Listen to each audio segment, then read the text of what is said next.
Salut la team, donc c'est parti pour une nouvelle vidéo et on commence avec Samson Dauda et deux grosses nouvelles le concernant. Donc la première concerne sa santé, donc Samson a dû se rendre à l'hôpital pour se faire examiner car pendant ou après l'Arnold Classic 2024, Samson était loin d'être dans une grande forme, donc pour le moment sa participation à l'Arnold Classic UK est en suspens. To get checked out because I don't know, my body is just, I'm trying to push through, I'm trying to train, I'm trying to get through it, but my body is just failing at this point.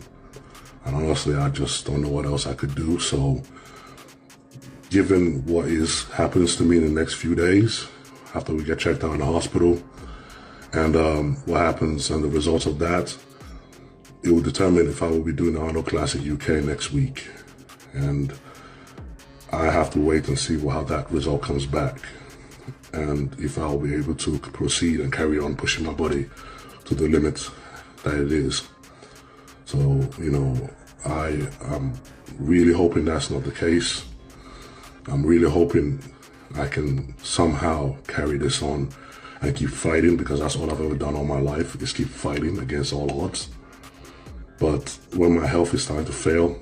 Donc depuis cette vidéo où Samson s'exprime, il a partagé une nouvelle vidéo et il vient justement d'officialiser sa participation à l'Arnold Classic UK. Donc c'est une très bonne nouvelle pour les fans de body de voir encore une fois Samson Dauda sur scène, et ça promet du spectacle si par chance Adi Chopin obtient son visa, mais j'espère une seule chose, que Samson Dauda participe à cette compétition avec l'autorisation de ses médecins. La deuxième info est que Samson et Milos, son préparateur actuel, ont décidé de ne plus travailler ensemble, ce qui veut dire que Samson est à la recherche d'un nouveau préparateur et un nom circule, Nail Hill. Donc pour le moment, pas de nouvelles de la part de Samson, que ce soit au niveau de sa santé ou au sujet de Milos. Concernant Milos, il a justement posté un message que je vous partage ici et également sa traduction.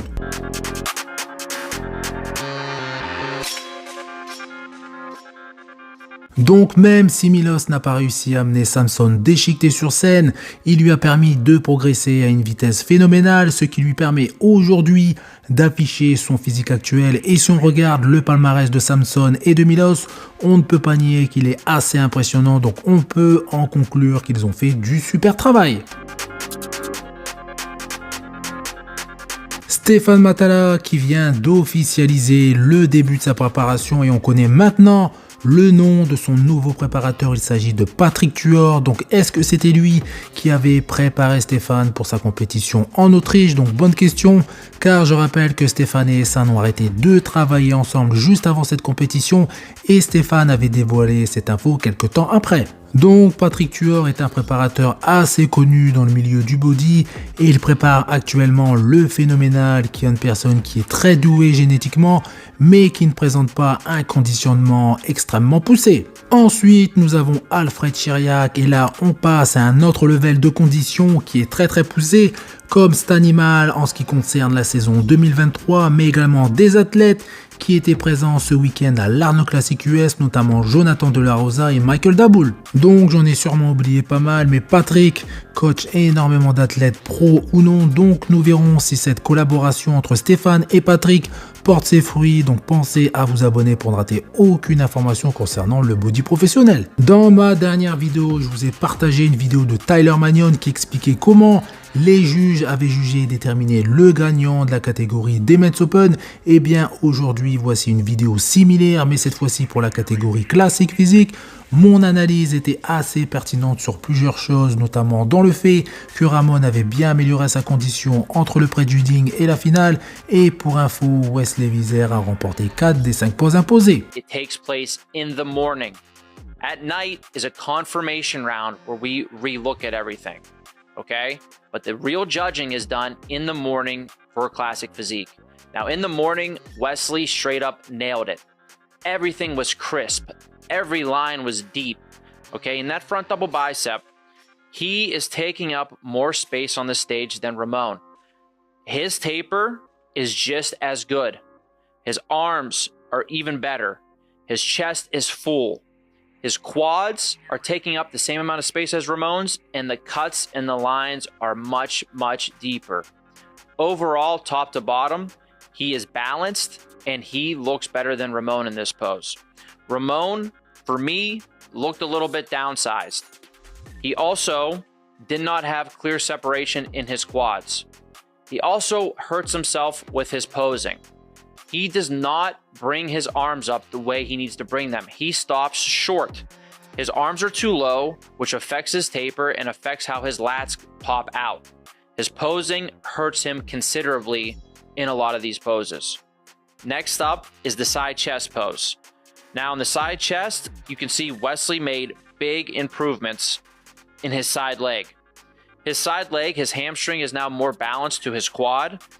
Upper body wise, his chest was extremely full. His arms and shoulders were very, very big. And when you compare it to Ramon, he has more width across the top from shoulder to shoulder. His chest is thicker, his arms look better, and his side leg is comparable. Same thing here with Ramon. He likes to shrug his back shoulder up to try to push his chest over, which hurts him when it comes to his width from up top. He's always moving around in his pose. He does not stay static, which tends to make people mess up their posing. And for him, he definitely hurts himself here as well. Again, the cuts and the separation, Wesley had much more detail than Ramon as well. So right now, I have it 2-0 in poses for Wesley. Next up was the back double bicep pose. Now the back double bicep pose in the morning, Wesley's back had a lot of depth.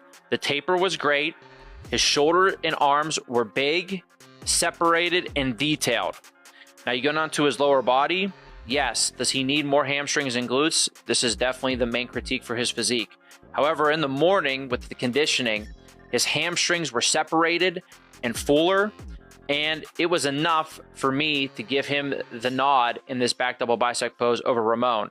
Now, why was it enough? Is because Ramon, his back, the width of it did not compare really to Wesley's. His depth was not great as well. He was pinching a lot through his traps, not opening up his lats all the way. I think that definitely hurt him in this pose.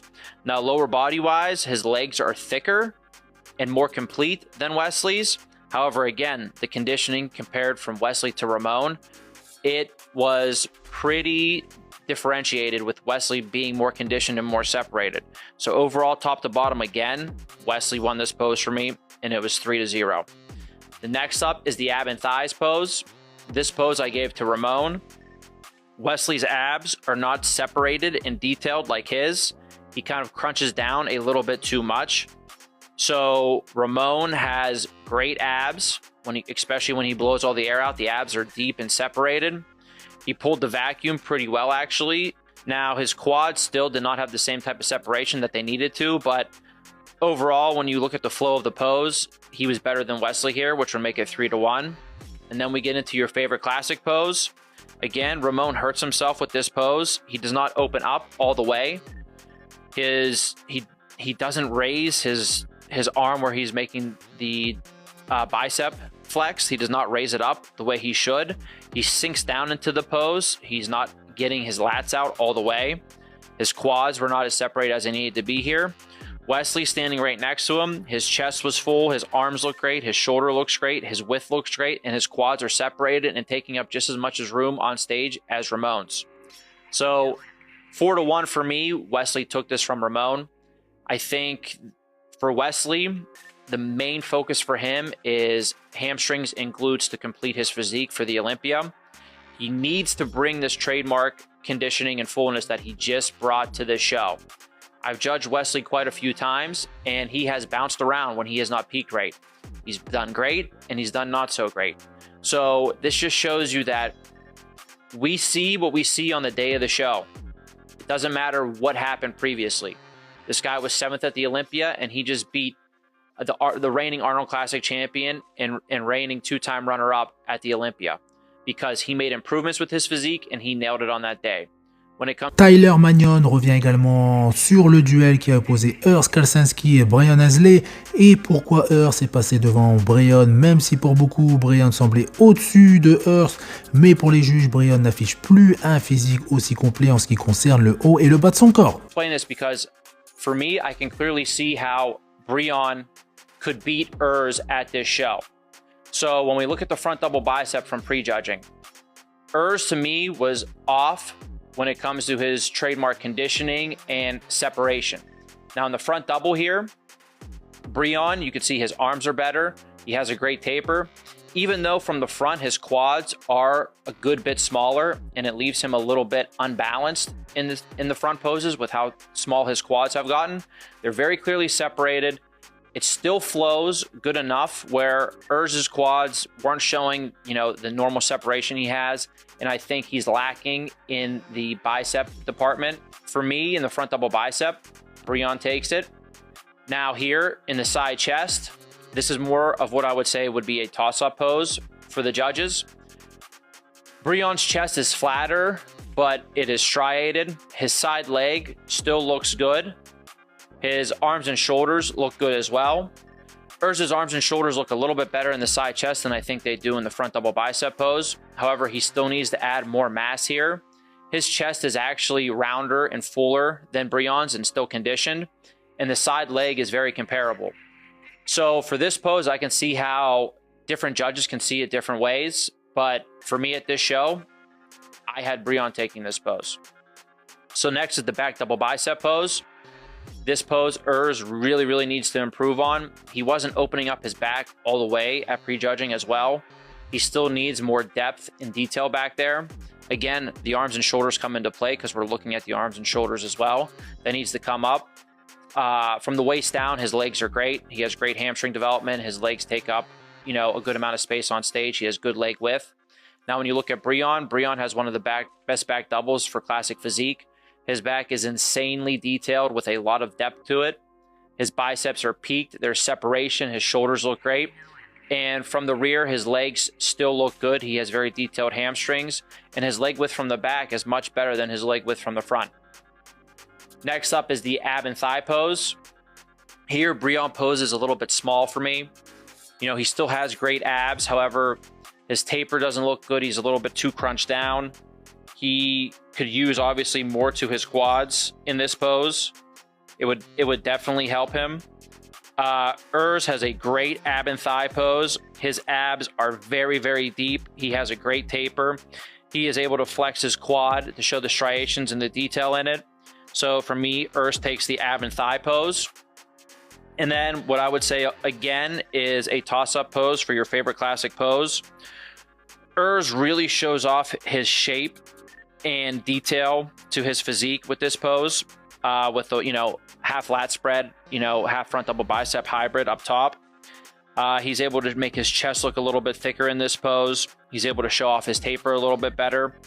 His legs, you know, still look pretty good. They could still be a little bit more separated here in the morning.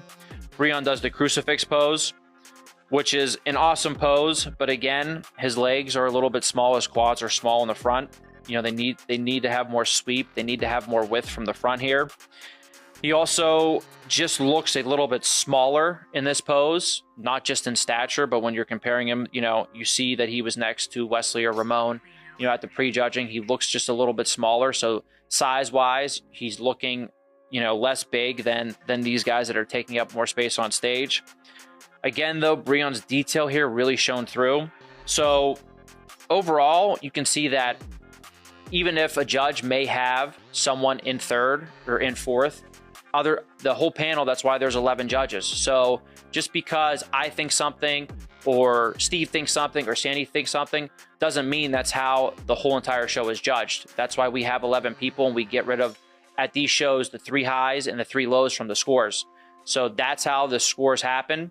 And I think going forward for these two, I already mentioned Urs, he needs to improve the arms and the shoulders.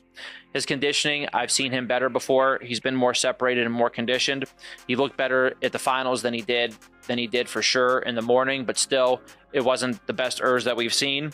For Brion, I think he's just needs to add more size. His legs, especially his quads, which 3 poses are coming from the front. So the downsized legs really take a toll on him. He needs to try to bring those back up. Overall size-wise, I think he's just down a little bit, which as you get older, it is tougher to maintain that size with his trademark conditioning. And then the side chest pose, his chest is striated, but it can also be rounder and fuller, so he can add a little bit more there. Now, classic physique is a crazy talented division, as we've seen over the last couple of years. If you're not on, there's about probably 8 guys in the world that will have something to say if they're fully on. Donc voilà, c'est tout pour cette vidéo. Donc comme d'habitude, vous faites péter les pouces bleus, ça fait plaisir. Vous pensez également à vous abonner pour ne rater aucune de mes prochaines vidéos. Et je vous dis à bientôt. Salut!